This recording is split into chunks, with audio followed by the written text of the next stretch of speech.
प्रथा का नाम है नाता प्रथा। नाता प्रथा के अंदर क्या होता था, पत्नी द्वारा अपने पति को छोड़ना, और पत्नी क्या करती थी, अपने पति को छोड़कर किसी और के पास चली जाती थी। तो इस प्रथा को नाता प्रथा कहा जाता है। ये जो प्रथा थी ये राजस्थान के अंदर आदिवासी जातियों में प्रचलित थी। जो नेक्स्ट प्रथा है वो है हमारी डावरिया प्रथा। ये जो थी राजा महाराजाओं द्वारा दहेज में अपनी लड़की को कुछ कुंवारी कन्याएं भी दी जाती थी। इस प्रथा को डावरिया प्रथा के नाम से जाना जाता है। उसके बाद जो हमारी नेक्स्ट प्रथा है वो है जौहर प्रथा। जौहर प्रथा में क्या होता है, जब युद्ध में ऐसा लगता है कि युद्ध में जीत की आशा खत्म हो गई है, अब हम नहीं जीत सकते या फिर हम हार जाएंगे, तो जो राजपूत की जो स्त्रियां होती थी, राजपूतों में प्रथा बहुत प्रचलित थी, तो जो स्त्रियां होती थी वो क्या करती थी, अपने सतीत्व की रक्षा के लिए अग्निकुंड के अंदर क्या करते थे, सामूहिक रूप से आत्मदहन कर लेते थे। इस प्रथा को जौहर प्रथा कहा जाता है। ये आपने इस प्रथा को पद्मावत मूवी में भी देखा होगा, तो ये वही प्रथा है। उसके बाद जो हमारी नेक्स्ट प्रथा है वो है सती प्रथा। पति के साथ चिता में जलना ही जो है सती प्रथा के नाम से जाना जाता है। राजा राम मोहन राय के प्रयासों से और लॉर्ड विलियम बेंटिक द्वारा सन 1829 में कानून बनाकर सती प्रथा को गैर कानूनी घोषित किया गया और इसे बैन किया गया। उसके बाद जो हमारी नेक्स्ट प्रथा है वो है समाधि प्रथा। जैसे कुछ महापुरुष होते हैं या फिर महापुरुषों द्वारा या विद्वानों द्वारा वो जिनको जीने की आशा खत्म हो जाती है, वो क्या करते हैं, अपना अन्न जल का त्याग करके पानी में या फिर जमीन में गड्ढा खोद के समाधि ले लेते हैं। उसी को हम समाधि प्रथा के नाम से कहते हैं। इसे 1861 में लुड्लो के प्रयासों के द्वारा इसे भी समाप्त कर दिया गया। उसके बाद हमारी जो नेक्स्ट प्रथा है वो कन्यावध। राजपूतों में ये प्रथा जो थी, कन्यावध जो प्रथा है, ये राजपूतों में बहुत ही ज्यादा प्रचलन में थी।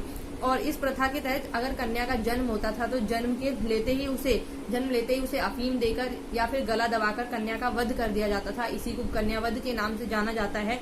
लेकिन लॉर्ड विलियम बेंटिक के समय में जयपुर में जो जॉन लुड्लो ने क्या किया, लुड्लो नाम के व्यक्ति थे, उन्होंने 1843 में कानून बनाकर इस प्रथा को समाप्त किया। उसके बाद जो हमारी नेक्स्ट प्रथा है वो है डाकन प्रथा। राजस्थान में विशेषकर मीणा और भील जातियों में जो प्रथा थी प्रचलन में थी, पर डाकन होने पर जैसे स्त्रियों के ऊपर डाकन का आरोप लगाया जाता था और उसको मार दिया जाता था कि कोई स्त्री है डाकन मतलब किसी स्त्री के अंदर कोई चुड़ैल या फिर कोई अन्य बुरी शक्ति घुस गई है, प्रवेश कर गई है, ये आरोप लगाकर स्त्री को मार दिया जाता था। तो ये पूर्ण रूप से किस पर बेस्ड था, अंधविश्वास पर। इस वजह से इस प्रथा को भी क्या किया गया, जेसी बुकर ने उदयपुर में इस प्रथा को गैर कानूनी घोषित करके समाप्त किया। उसके बाद जो हमारी नेक्स्ट प्रथा है वो है बाल विवाह। बाल विवाह का मतलब ही क्या है, छोटी सी उम्र में बालक का विवाह करना बाल विवाह कहलाता है। और ये प्रथा भी राजस्थान में लंबे समय से प्रचलन में थी। अजमेर के श्री हरविलास शारदा ने सन 1929 में बाल विवाह निरोधक अधिनियम पारित किया, जो शारदा एक्ट के नाम से प्रसिद्ध हुआ और 1 अप्रैल 1930 से पूरे देश में लागू किया गया। और इस अधिनियम के तहत ये बोला गया कि अगर लड़की 15 साल से कम उम्र की और 18 साल से कम उम्र के लड़के का विवाह किया जाता है तो वो गैर कानूनी घोषित होगा। इसके बाद क्या हुआ, शारदा एक्ट में चेंजेस किया गया। वर्ष 2006 में शारदा एक्ट को समाप्त करके बाल विवाह प्रतिषेध अधिनियम 2006 पारित किया गया और इसे 1 नवंबर 2007 से पूरे देश में लागू कर दिया गया। इसमें ये बात कही गई कि 18 साल से कम उम्र की लड़की और 21 साल से कम उम्र के लड़के का विवाह करना जो होगा गैर कानूनी होगा। अगर इस एक्टिविटी में या फिर ऐसी दशा में कोई बाल विवाह करते हुए व्यक्ति अगर पाया जाता है तो उसे 2 साल की सजा और 1 लाख रुपए तक का जुर्माने का प्रावधान किया गया है इस अधिनियम के तहत। उसके बाद जो हमारी नेक्स्ट प्रथा है वो है पर्दा प्रथा। ये मध्यकाल में जो थे आक्रमणकारियों की कुदृष्टि से महिलाओं को बचाने के लिए पर्दा प्रथा को प्रचलन में लाया गया। लेकिन इस प्रथा को तब से लेके अब तक हमने क्या किया, अपनी संस्कृति, परंपरा और धर्म के साथ जोड़ दिया गया। लेकिन इसका जो मकसद था वो क्या था कि आक्रमणकारियों की बुरी दृष्टि से हमें महिलाओं को बचाना है, इसलिए पर्दा प्रथा को अपनाया गया। और ये जो पर्दा प्रथा थी राजपूतों में बहुत ही कठोर तरीके से अत्यंत ही कठोरता पूर्वक प्रचलन में थी। फिर नेक्स्ट हमारी प्रथा है वो है दहेज प्रथा। स्त्री को विवाह के समय दिया जाने वाला जो उपहार होता है या स्त्री धन होता है उसको दहेज कहा जाता है। जयपुर में 1844 में मेजर जॉन लुड्लो के द्वारा इसे क्या किया गया, इसे रोका गया। उसके बाद सन 1861 में 1 जुलाई से भारत सरकार द्वारा दहेज निरोधक अधिनियम 1961 लागू कर दिया गया, जिसके तहत दहेज लेना व देना दोनों ही दंडनीय अपराध है। लेकिन फिर भी ये कानून बन चुका है वर्तमान में, फिर भी दहेज जो है प्रैक्टिस में है। इसे हम पूर्ण रूप से बंद नहीं कर सकते क्योंकि इसके लिए हमें लोगों को सबसे पहले अधिक जागरूक करना जरूरी है।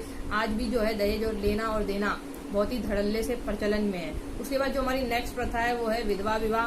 लॉर्ड डलहौजी ने स्त्रियों को कष्टपूर्ण जीवन से मुक्ति दिलाने के लिए विधवाओं को पुनर्विवाह की जो मान्यता थी वो प्रदान करी, और इस दिशा में सबसे अधिक जो प्रयास था वो ईश्वरचंद विद्यासागर के प्रयासों का परिणाम था। उसके बाद जो हमारी नेक्स्ट प्रथा है वो है दास प्रथा। यह प्रथा भी राजस्थान में प्राचीन काल से ही प्रचलित थी। वहाँ पे दासों का जो होता था, बड़ी संख्या में व्यापार होता था, और जो राजा महाराजा बड़ी संख्या में युद्धों में जो दास थे वो जीत कर लाते थे। 1832 में विलियम बेंटिक ने इस पर रोक लगाया, क्योंकि ये क्या करता था, उस व्यक्ति के स्वतंत्रता के अधिकारों का हनन करता था, तो इस पर कानूनी रूप से रोक लगा दिया गया। उसके बाद नेक्स्ट प्रथा है वो है बेगारी प्रथा। बेगारी प्रथा का नाम से स्पष्ट होता है कि जो पूंजीपति लोग थे वो क्या करते थे, कमजोर वर्ग के लोग को बिना किसी से अपनी सेवाएं लेते थे, बिना किसी राशि दिए या फिर पैसे दिए, इसीलिए उसको कहते हैं बेगारी खटना भी कहते हैं ना, वही इसीलिए इसे बेगारी प्रथा को भी क्या किया गया, बंद कर दिया गया। उसके बाद जो नेक्स्ट प्रथा है वो है बंधवा मजदूरी। पूंजीपति या फिर उच्च कुलीन वर्ग के लोगों द्वारा जो गरीब वर्ग के लोग हैं उनको पहले तो पैसे उधार देना, और उसके बाद उधार ना चुका पाने की स्थिति में क्या करते थे, वो उनके परिवार के किसी एक सदस्य को अपने घर में नौकर के रूप में रख लेते थे, जिसको बंधवा मजदूरी के नाम से जाना जाता है। और इसे 1961 में राजस्थान में सागड़ी प्रथा निवारण अधिनियम पारित करके बंधवा मजदूरी को से क्या किया गया, लोगों को मुक्त किया गया। उसके बाद जो हमारी लास्ट प्रथा है वो है 3 तलाक। मुस्लिम समाज में विवाह विच्छेद की जो 3 तलाक पद्धति है ये लंबे समय से प्रचलन में रही है। इस पद्धति या फिर इस नियम के तहत कोई भी पति जो है अपनी पत्नी को 3 बार तलाक तलाक तलाक कहकर या फिर लिखित रूप में देकर विवाह से विच्छेद कर सकता था, और इसमें महिलाओं की कोई भी भागीदारी नहीं होती थी, सिर्फ पुरुष की मर्जी होती थी।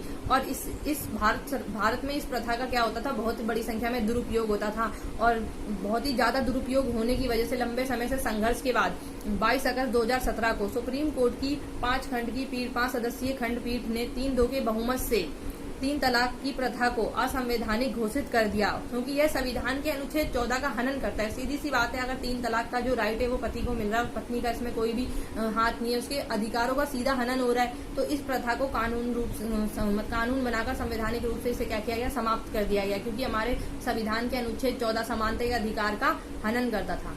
Thank you very much friends. अगर आपको मेरी वीडियो पसंद आए तो please you can like me and subscribe मी। अगर कोई डाउट हो you can ask me in comment box, and this video is very helpful for the all exams.